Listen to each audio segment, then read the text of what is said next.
This is me playing against Alexei Popyrin, world number 28, playing some of the best tennis I've ever played.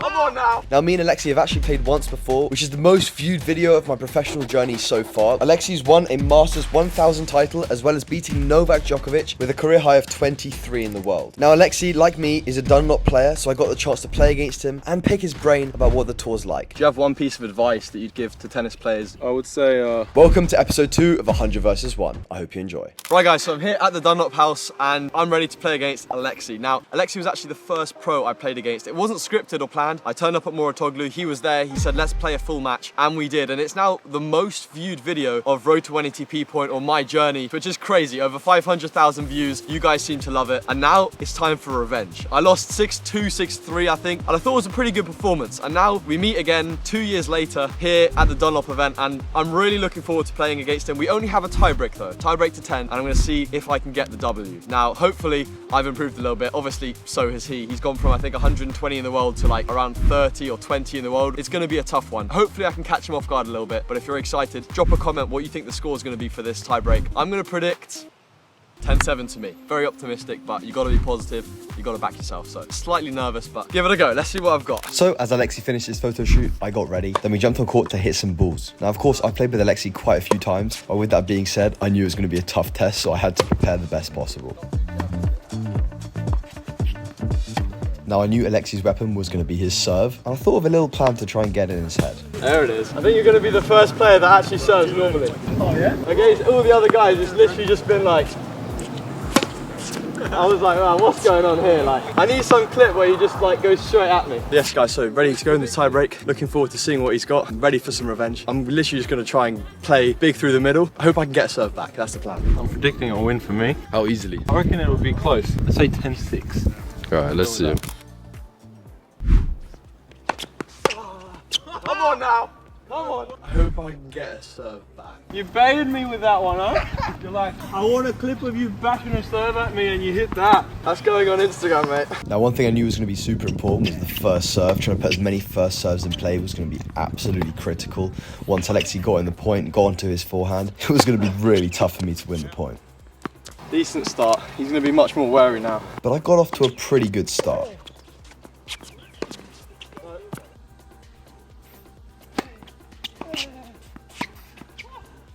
So locked in. And suddenly, I began to actually play some of the best tennis I've played in a while. What side? Yeah, let's do that. I don't like this side. Who would you like to have played the most? I reckon I would have wanted to play Roger. You know, I managed to get matches against Rafa at French Open, Novak 3 out of the last 4 slams last year. Yeah, but I never managed to play Roger. I think that's when I was just starting my career and he was already finishing. That's when we could have played, but didn't get the draw. I reckon that would have been one, and probably another one, Del Potro. He was my favourite player growing up, and yeah, I would have wanted to go up against him also. When you look at like draws and stuff, are you hoping to play against like these guys who are like your idols? Or is it more like, okay, give me a good first round or two and then I want to play them? I don't think about it at all. For me, you know, I don't look past the first round. The next one, yeah. I look at the draw, I look at who I play on the day. Probably I look at the second round also, just to have an idea of who I play in the second round. But past that, I don't look at who's in my side of the draw or who I play. Do you have a favourite match in your career where you kind of think back and like that was my favourite? I would say the Masters final for me in many different ways. It being such a huge occasion, being my first Masters, going up against a guy who's been there and done it before and won it before in Rublev, and to start off the way I did, and the first set being 6-2, feeling really comfortable. I think that was probably mentally one of my biggest matches, and then like you said, the Novak one was probably also one of my biggest matches at US Open, just because of the past 2 meetings that we had in the Grand Slams. Each of the matches I took them to 4 sets and I had opportunities honestly to kind of, like, I felt like I had to win the match. Yeah, Oz Open you played him, right? Oz Open and Wimbledon, 3rd round also. Yeah. Both matches tight 4-setters, and then, you know, going into US Open I had confidence, he had confidence, he just won the Olympics. Can't lie, the amount of TikTok edits of your extended grunt, do you know what I mean? Yeah, I know. The amount of TikTok edits I've seen of that match. That's probably so one of my best shots. You just got to like frame that, put on the wall. Yeah, I actually have that. I actually have that frame. US Open, it was my first match ever on Ash. Straight after the match I went into my locker and I had a ball from the match saying first win on Ash. Yeah. And I also had a picture of that picture. Yeah. with the extending ground next to that ball, which was a nice touch that US Open made, and you know, now I've got it in my living room at home. Also guys, if you enjoy these types of videos, it would really help if you click that subscribe button. We're on the road to 250k, so every subscriber helps. Now let's get back to the video. Now, getting ahead is one thing, but staying ahead is another, and I could tell that the nerves were beginning to add up.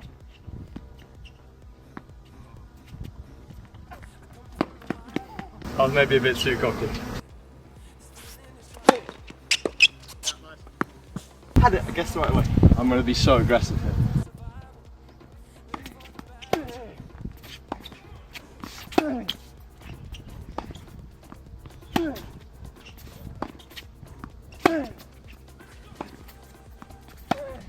Coming in here with the drop volley at 6-2, putting me 1 point closer to the finishing line. I honestly didn't know I had that in me. Will I go first there, Felix? Come on now! What's going on? What's the score? 9-2. Do you keep a lot of like memorabilia from like, I guess, your tournaments or like balls and stuff? I mean, like, this sounds a bit weird now, but I know your brother pretty well. Yeah. I was like in Moratoglu, he showed me his room, and you got like the trophy from like tournaments and stuff. Yeah. Like, do you keep a lot of stuff, or do you prefer to just kind of, you know, look back at it on like video or stuff? No, I keep, you know, the trophies from the tournaments. I try and take one towel from each tournament that Yeah. I play, just to keep it at home, or a little bit more to give to friends and family. Yeah, fair enough. In terms of balls and stuff, no, I don't keep that much, but I keep the ones that feel special to me, and like that one at US Open and all the trophies that I win. And if you could win one tournament, what would it be? It'll be Aussie Open. You know, to be from Australia and to win your home slam, I Yeah. think nothing beats that. So for me, the goal has always been to win a slam and to be one of the top in the game. So that dream never stops until it happens. Do you have one piece of advice that you'd kind of give to tennis players, just that anyone in tennis can like apply to their game to kind of get to where they want to be? I would say don't overthink it. For me, I used to tend to overthink things. You know, especially when things weren't going well. I tried to think, how can I make it better, and overthought it about a lot of times, and you know, that actually was detrimental to my game. And it's just to trust the process that you have in hand. The people that you have around you have to be the right people.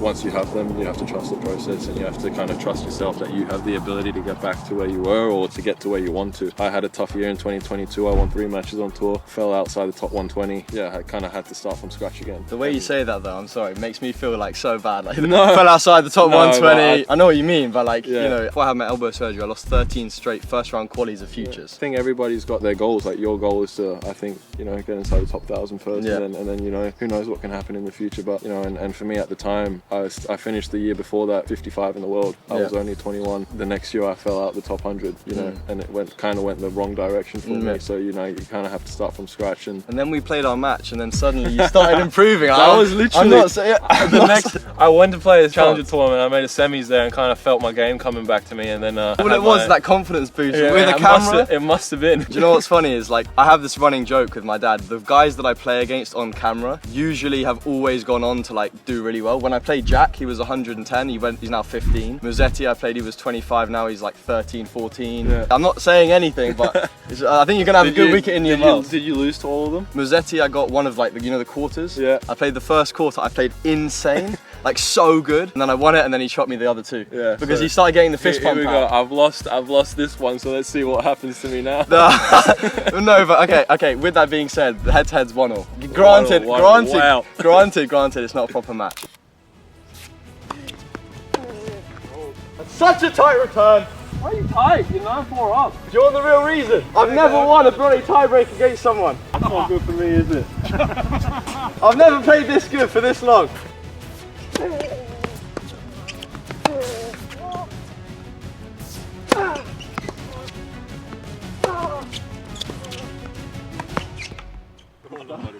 Well done. Why are you giving me confidence before Indian Wells? How many likes do we want on the video to play a full match? Our video last time got 10k. 10k? 10k likes. Well, let's try and get to 15k. 15k likes. Let's get to 15k. Alright, you heard it first. We'll 15k, part 3. 15k likes and we get on part 3. I like that. Let's do it. Appreciate the time. Good luck next week. Cheers, man. And with that being said, guys, thank you for watching. I hope you enjoyed. And also leave a comment down below who you want to see next on 100 vs 1, and we'll try and make it happen. Thanks for watching, and I'll see you guys in the next video.